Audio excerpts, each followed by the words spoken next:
ফজরের আগে এবং ফজরের পরে যে সময়টা, দিন এবং রাত 24 ঘন্টার মধ্যে এই সময়টা, বিশেষ করে সূর্য ওঠার আরও পর পর্যন্ত চাষতের সলাতের আগ পর্যন্ত পুরা সলাতটা, পুরা সময়টা, এই সময়টা আল্লাহ রাব্বুল আলামিনের কাছে অনেক গুরুত্বপূর্ণ। কোরআনে কারিমে আল্লাহ তাআলা অনেক সময়ের নামে শপথ করেছেন এবং অনেক বস্তুর নামে শপথ করেছেন। আল্লাহ তাআলা তিনি কোনো কথা বলার জন্য শপথ করার কোনো দরকার নাই। আমরা সাধারণত শপথ করি কেন? যে আমার কোনো কথা এটা যদি কেউ বিশ্বাস না করে, অবিশ্বাস্য কোনো কথা বলতে হলে আমরা শপথ করে বলি আল্লাহর শপথ, এর মানে আমার কথাটা সত্য। আল্লাহ রাব্বুল আলামিনের কথা তো লা রাইবা ফিহ, তার কথার ব্যাপারে কোনো সন্দেহ করার সুযোগ নাই। তারপরও তিনি শপথ করে মাঝে মধ্যে অনেক কথা কোরআনে বলেছেন। কেন? যেন আমরা বুঝতে পারি যে যেই কথা আল্লাহ তাআলা শপথ করে বলেছেন ওই কথাটা এত গুরুত্বপূর্ণ যে আমরা সাধারণত বললে শপথ করা ছাড়া বলতাম না। এটার গুরুত্ব বোঝাবার জন্য শুধুমাত্র তিনি শপথ করেছেন, না হলে শপথ তার করার কোনো প্রয়োজন ছিল না। দ্বিতীয়ত, আল্লাহ তাআলা যে বস্তুর নামে, তার যে সৃষ্টির নামে শপথ করেন, ওই সৃষ্টিটারও বিশেষ মর্যাদা তার কাছে আছে।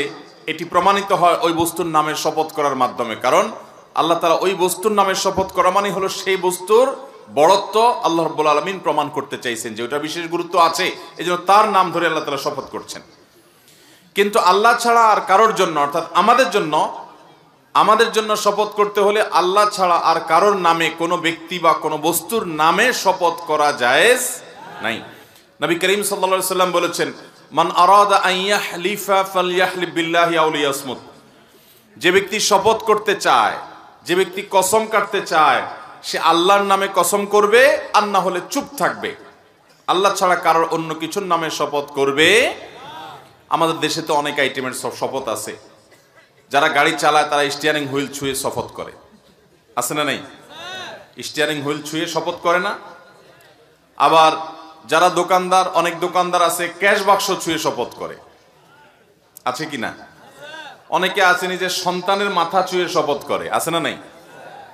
অনেকে আছে নিজের মাথা ছুঁয়ে শপথ করে, অনেকে আছে দেশের মাটি ছুঁয়ে শপথ করে। এরকম বহু তালের শপথ আমাদের দেশে আছে না নাই?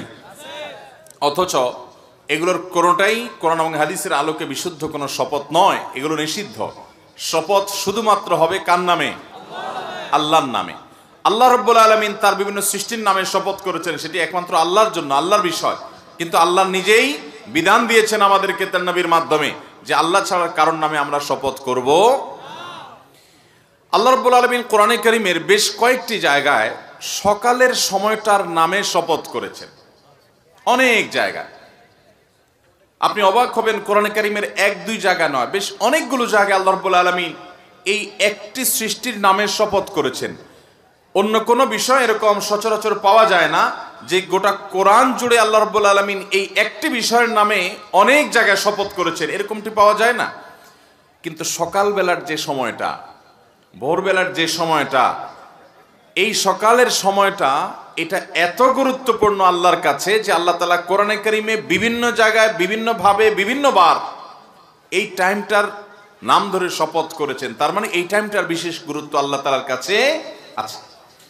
কোথাও আল্লাহ তাআলা বলেছেন ওয়াস-সুবহি ইযা তানাফাস, সকালের শপথ, যখন সে সকাল বিকশিত হয়, উদ্ভাসিত হয়, আস্তে আস্তে আলোকিত হতে হতে দিনের দিকে পরিপূর্ণভাবে চলে যায়, সেই সকালের শপথ, অর্থাৎ দিনের প্রথম অংশের শপথ। আল্লাহ বলেছেন অন্য জায়গায় শপথ করে ওয়াল ফাজর, ফজরের শপথ, ভোরের শপথ। অন্য জায়গায় আল্লাহ বলেছেন ওয়াসাব্বিহুহু বুকরাতাও ওয়া আসীলা, তোমরা তাসবিহ বর্ণনা করো, পবিত্রতা বর্ণনা করো আল্লাহ রাব্বুল আলামিনের সকালে এবং সন্ধ্যায়। এই যে সকালে তাসবিহ বর্ণনা করা আল্লাহ নির্দেশ করেছেন। অন্য জায়গায় আল্লাহ বলেছেন ওয়াসাব্বিহ বিহামদি রাব্বিকা বিল আশিয়্যি ওয়াল ইবকার, আর তুমি তোমার রবের প্রশংসা মাখা তাসবিহ এটা বর্ণনা করো সন্ধ্যা এবং সকালে। সকাল এবং সন্ধ্যা অর্থাৎ দিনের শুরু এবং দিনের শেষ বা রাতের শুরু, এই সময়গুলো আল্লাহর কাছে অতীব গুরুত্বপূর্ণ। এর ভিতরে বিশেষভাবে গুরুত্বপূর্ণ হলো সকালের সময়টা। নবী করিম সাল্লাল্লাহু আলাইহি সাল্লাম দোয়া করেছেন আল্লাহুম্মা বারিক লি উম্মতি ফি বুকুরিহা, আল্লাহ আমার উম্মতকে আপনি সকালের এই সময়টাতে বারাকা দান করেন। নবী সাল্লাল্লাহু আলাইহি সাল্লাম নিজে বরকতের দোয়া করেছেন আমাদের জন্য কোন সময়ে? সকালের সময়। অতএব মোহতারাম হাজরিন, একজন ইমানদারের কাছে দিন এবং রাত 24 ঘন্টার মধ্যে বিশেষ তাৎপর্য এবং গুরুত্বপূর্ণ সময় হলো সকালের সময়টা। এই জন্য এই সকালের সময়টাতে আল্লাহ রাব্বুল আলামিন আমাদেরকে অনেকগুলো কর্মসূচি দিয়েছেন, অনেকগুলো ডিউটি ইসলামে দেওয়া হয়েছে। তার ভিতরে সবচেয়ে বড় ডিউটি হলো ফজরের সালাত জামাতের সাথে পুরুষরা আর মহিলারা বাসায় ওয়াক্ত মতো সুন্দর করে আদায় করা। এটা হলো সকালের সবচেয়ে প্রধান ডিউটি। অথচ সকালের এই আমলটা আমাদের সমাজে বেশিরভাগ মুসলমানদের জানা করাটা কঠিন হয়ে যায়, ঠিক কিনা বলেন? ফজর নামাজ পড়াটা কি সহজ হয় না কঠিন হয়? অথচ আল্লাহ রাব্বুল আলামিন ফজরের নামাজ পড়াটা কি আমাদের জন্য সুন্নত করেছেন না নফল? এই ফরজটা শুধু সাধারণ ফরজ নয়। নবী করিম সাল্লাল্লাহু আলাইহি সাল্লাম বলেছেন, ফজরের নামাজে উপস্থিত হতে পারা এটা মুনাফিকদের জন্য খুব কষ্টকর হয়। আল্লাহর খাতায় কারা কারা মুসলমান আমরা নিজেরটা নিজে জানি না। আমি তো নিজেকে মুসলমান দাবি করি, কিন্তু আল্লাহর কাছে আমি মুসলমান হিসাবে অ্যাকসেপ্টেড হতে পেরেছি কিনা, লিস্টেড হতে পেরেছি কিনা, তালিকাভুক্ত হতে পেরেছি কিনা এটা আমি জানি না। তবে কিছু মার্কা আছে আল্লাহর কাছে, যাদের মুসলমান হিসাবে যাদের নাম লেখা আছে তাদের কিছু কি আছে। এর ভিতরে সবচেয়ে বড় মার্কাগুলোর একটা হলো ফজরের নামাজ আপনি পড়তে পারেন প্রতিদিন জামাতের সাথে। এটা মুসলমান আল্লাহর কাছে থাকার, আপনার লিস্টে নাম থাকার একটা মার্কা। আর যাদের ফজর নামাজ জামাতের সাথে পড়া হয় না, এটা তারা পারেন না, চেষ্টা করেও হয় না, তারা মাহরুম, তারা বঞ্চিত, তারা কপাল পোড়া যে ফজর নামাজ তারা জামাতের সাথে আদায় করতে পারেন না। এই লোকগুলো মুনাফিকের মার্কা তাদের মধ্যে আছে। তাদের ইস্তেগফার করে দ্রুততার সাথে নিজেকে পরিবর্তন করার সংকল্প করতে হবে। তাহলে ফজর নামাজ জামাতের সাথে পড়বো তো ইনশাআল্লাহ। নবী করিম সাল্লাল্লাহু আলাইহি সাল্লাম বলেছেন, ফজরের সালাত আদায় করার জন্য যারা আলো আঁধারের মধ্যে বাসাবাড়ি থেকে বের হয়ে চলে যায়, আল্লাহ রাব্বুল আলামিন কিয়ামতের ময়দানে ভয়াবহ অন্ধকারের শাস্তি হবে একটা পিরিয়ডে। কিয়ামতে যে শাস্তি হবে তার একটা সময় থাকবে ভয়ঙ্কর অন্ধকার, ঘুটঘুটে অন্ধকার। এই ঘুটঘুটে অন্ধকারের মধ্যে আল্লাহ রাব্বুল আলামিন দুনিয়াতে ফজরের নামাজ যারা আদায় করার জন্য মসজিদ থেকে আলো আঁধারের মধ্যে বের হয়ে, বাসা থেকে বের হয়ে মসজিদে চলে গেছে, এই কষ্ট করে আরামের ঘুমকে হারাম করে মসজিদে গিয়ে যারা ফজর নামাজ আদায় করে, কিয়ামতের ভয়াবহতম দিনে এই ভয়ঙ্কর অন্ধকারের শাস্তি থেকে আল্লাহ তাআলা তাদেরকে মাফ করবেন। তারা আলো পাবে সেদিন, তাদেরকে আল্লাহ তাআলা অন্ধকারে রাখবেন না। এই জন্য ফজর নামাজ আদায় করবো তো ইনশাআল্লাহ। এটা ইমানদারের মার্কা, মুসলমানের মার্কা। আর ফজর নামাজ পড়তে না পারা এটা মুনাফিকের মার্কা। অতএব মুনাফিকের এই মার্কা পরিহার করবো তো ইনশাআল্লাহ। সকালের এই সময়টা আল্লাহ তাআলার কাছে অতীব গুরুত্বপূর্ণ ভাইরা। সেজন্য এই সময়ের সবচেয়ে বড় কর্মসূচি হলো ফজরের সালাতটা ঠিকমতো আদায় করা। নবী করিম সাল্লাল্লাহু আলাইহি সাল্লাম বলেছেন, যে ব্যক্তি ভোর রাতে ঘুম থেকে উঠে আরামের ঘুম হারাম করে, অনেক কষ্ট হয় কিন্তু কষ্ট উপেক্ষা করে সে উঠে, এবং দেখবেন বিশেষ করে শীতের সময়, অবশ্য শীতের সময় শয়তান এক আইটেম দেয়, গরমের সময় আরেক আইটেম নিয়ে হাজির হয়। শীতের সময় শয়তান বলে, এত আরামের ঘুম, মাত্র কম্বলটা গরম হয়েছে, এখন এই কম্বল ফেলে উপরে বাহির হলে ঠান্ডা শেষ হয়ে যাব, পানিও ঠান্ডা, বাহিরেও ঠান্ডা, মসজিদের পথে যেতেও শীত লাগবে, কষ্ট হবে, শয়তান উঠতে দেয় না। আর গরমের দিনে শয়তান তো আর ঠান্ডার কথা বলতে পারে না। গরমের দিনে বলে যে, যেহেতু রাতটা ছোট, মাত্র শুইলাম, ঘুমটা তো এখনো পুরে নাই, আরেকটু শুই। এভাবে শয়তান ধোকা দেয় কি দেয় না? নবী করিম সাল্লাল্লাহু আলাইহি সাল্লাম বলেছেন, শয়তানের সাথে এই লড়াইয়ে যারা টিকতে পারে, জিততে পারে, যাদের ঈমানের শক্তি আছে, যারা আল্লাহর উপর তাওয়াক্কুল করে আল্লাহকে খুশি করবার জন্য সব কম্বল ফেলে রেখে যারা উঠে যায়, এবং ফজর নামাজ যে পুরুষরা মসজিদে গিয়ে জামাতের সাথে আদায় করে, নবী আলাইহিস সালাম বলেছেন, ফাসবাহা নাশীতান নফস, এই ব্যক্তি তাকে আল্লাহ রাব্বুল আলামিন এত ফ্রেশ করে দেন যে দিনটা তার হাসি খুশিতে যায়, ফ্রেশ মোডে থাকে, বরকত তার জীবনে চেয়ে লাভ করে। কারণ নবী সাল্লাল্লাহু আলাইহি সাল্লাম বরকতের দোয়া তার জন্য করেছেন। এই জন্য ফজর নামাজ জামাতের সাথে পড়বো তো ইনশাআল্লাহ। আর যদি ফজর নামাজ কেউ না পড়ে, 7টা 8টা 9টায় ঘুম থেকে উঠে, নবী করিম সাল্লাল্লাহু আলাইহি সাল্লাম বলেছেন, এই ব্যক্তি কাসলান, অলস, শরীরটা মেজমেজ করে। খেয়াল করে দেখেন, 7টা 8টা 9টায় যদি কখনো কোনো কারণে যদি ঘুম আপনি ভারী হয়ে যায়, ফজর নামাজ পড়তে না পারেন, দেখবেন আপনার ভিতরে ফ্রেশ লাগছে না, আনফ্রেশ লাগবে, নোংরা নোংরা একটা ভাব লাগবে। আর যদি ফজর নামাজ জামাতের সাথে পড়তে পারেন, রাত 2টায় শুয়েও যদি ফজর নামাজ জামাতের সাথে পড়েন, ওযু করে নামাজ পড়ে যখন মসজিদ থেকে বাসার দিকে আসবেন, তখন দেখবেন আপনার কাছে ফ্রেশ মুড লাগছে। যারা ফজর নামাজ পড়েন নিয়মিত তারা জানেন যে মনটা কত খুশি খুশি লাগে, কত ভালো লাগে। সকালের হাওয়া খেতে খেতে তারা বাড়ির দিকে আসেন এবং এই সময়টাতে আল্লাহ রাব্বুল আলামিন প্রচুর পরিমাণে বারাকা দান করেন। এজন্য ভাইরা আমার, আমাদের জীবনে আমরা কখনো ফজরের নামাজ জামাতে পড়া ত্যাগ করব না ইনশাআল্লাহ। আপনি যদি একটা সমাজের এলিট শ্রেণীর মুসলমান দেখতে চান, অর্থাৎ আল্লাহর খাতায় যারা মুসলমান হিসেবে অনেক আপার ক্লাসের মুসলমান, যারা অনেক উঁচু শ্রেণীর মুসলমান, অনেক উন্নত মানের মুসলমান এবং জান্নাতি হিসাবে যাদের মর্যাদা অনেক উপরে, এরকম পিওর এবং খাঁটি নির্ভেজাল ক্রিম মুসল্লি যদি দেখতে চান একটা সমাজের, তো দেখবেন ফজর নামাজের জামাতে কারা হাজির হয়।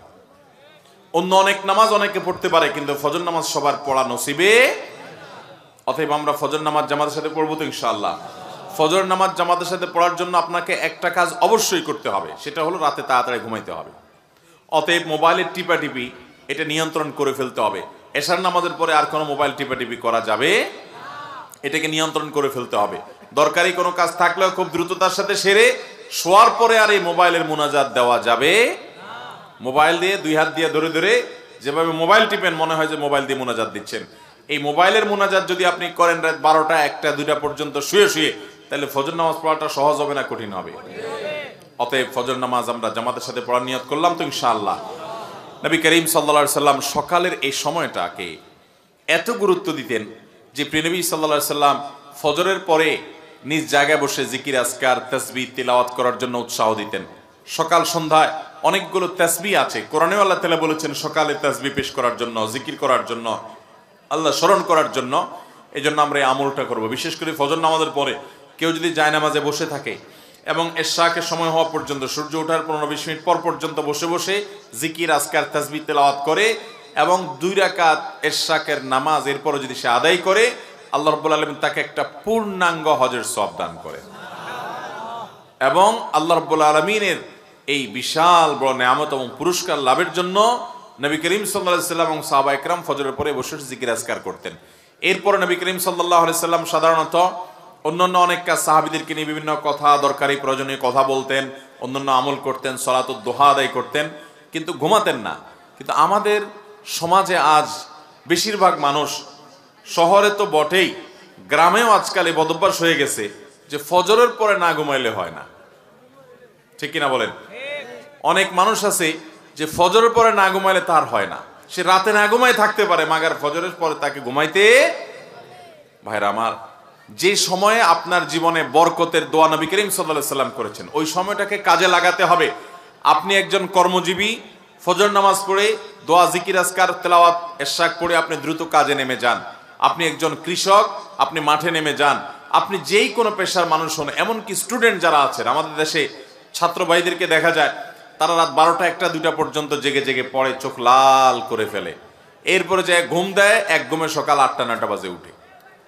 ঠিক কিনা বলেন? এটা কোনো আদর্শ শিক্ষার্থীর জন্য, তাদের পড়ালেখা করার জন্য কোনো আদর্শ সময় হতে পারে না। এদেশে হেফজখানাগুলো দেখবেন, ছোট ছোট বাচ্চা ছেলেরা কোরআনে কারিমের 30 পারা অল্প কিছুদিনের মধ্যে তারা মুখস্থ করে ফেলে। তাদের পক্ষে পুরো 30 পারা কোরআন মুখস্থ হয়ে যায়। তারা কোরআনকে নিজের মধ্যে রপ্ত করে ফেলতে পারে খুব অল্প সময়ের মধ্যে।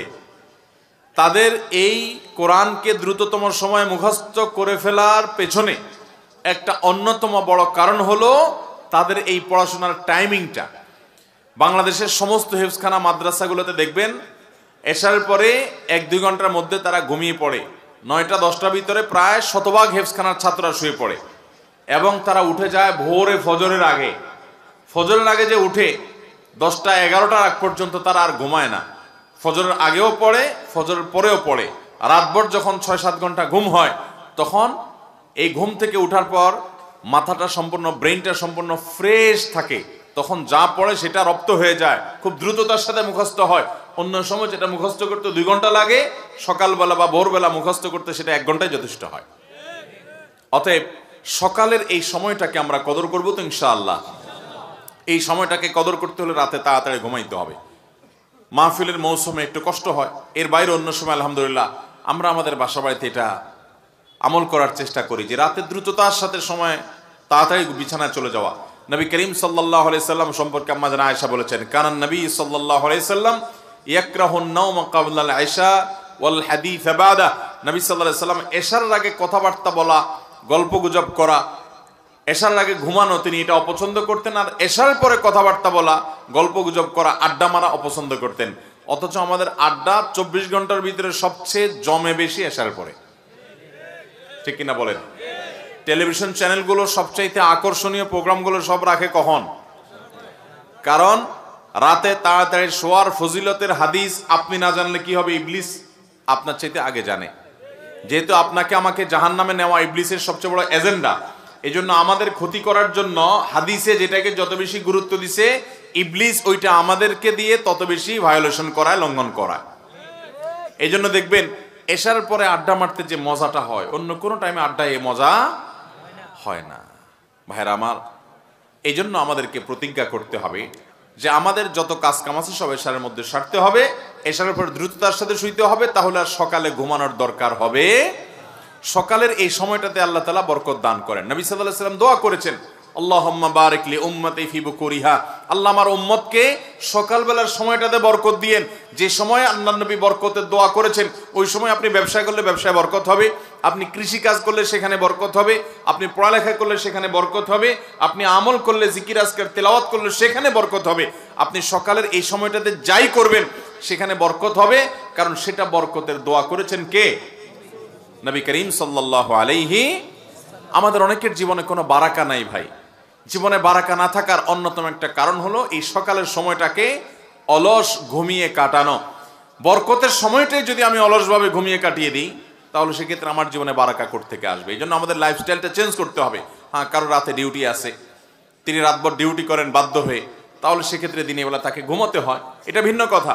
কিন্তু অযথা অকারণে গভীর রাত পর্যন্ত আপনি জেগে থেকে এরপরে সকালে ঘুমালেন, নবী করিম সাল্লাল্লাহু আলাইহি সাল্লামের সুন্নার খেলাফ এটি। অনেক উলামায়ে কেরাম ফজরের পরে একান্ত অসুস্থ মানুষ, একান্ত রাতের ডিউটি করেছে, এরকম ওযর ছাড়া অলস হয়ে শুয়ে থাকাটা, ফজরের পরে শুয়ে থাকাটাকে মাকরুহ বলেছেন অনেক ইমামগণ।